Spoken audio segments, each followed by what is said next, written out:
The privilege of standing at the B'nai Akiva South Africa Winter Camp here in Port Edward, where we combine the physical beauty and the spiritual beauty of our Torah to enrich our Chanechim's lives in growing and enriching the future Jewish leaders of the South African Jewish community. The question for me in this week's Parsha is, why was the mantle of leadership given in this week's Parsha? Why do we see the transition, the inauguration of Joshua to be the leader of the Jewish people to take us into Israel in this week's Parsha? It could have been way at the end of the Torah, just before they went into the land of Israel. I think the answer is like this, that we would have thought that the natural leader of the Jewish people, the natural successor of Moshe Rabbeinu, should have been Pinchas. Pinchas stood up, he showed leadership qualities in seeing an unjust situation in the camp of the Jewish people, and he stood up when everyone else was watching and not taking control. He took a stand. So why wasn't he the leader? And I think when leading the Jewish people, when leading people, the major quality is being a people's person, is being with the people, is understanding the people.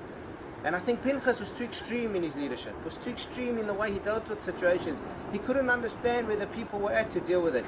Yes, he had to take a stand and he did something, but maybe it was a bit too extreme. Whereas Yeshua on the opposite hand, as the Torah tells us at the end of Ha'azinu, that he was called Hoshea bin Nun. And Rashi comments, why was he called Hoshea bin Nun? Because his name was changed to Yeshua ages ago. Call him Yeshua. And Rashi tells us because he was the same Yeshua that grew up as a kid as he was when he was leading the Jewish people. He was a person of the people. The power didn't get to his head. The ego didn't get to his head. He was a man of the people. And when you want to influence people, when you want to make an impact in people's lives, you have to understand where they are. You have to be part of them. And I think that's why Yeshua was elected Dafke in this week's Parsha.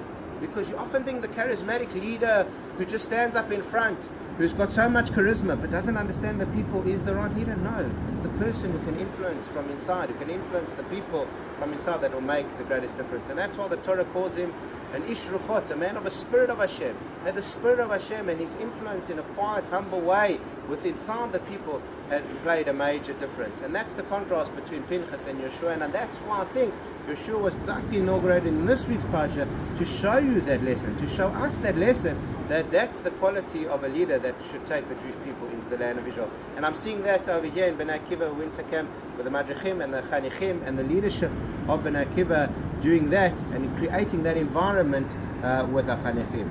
Have a wonderful Shabbat Shalom.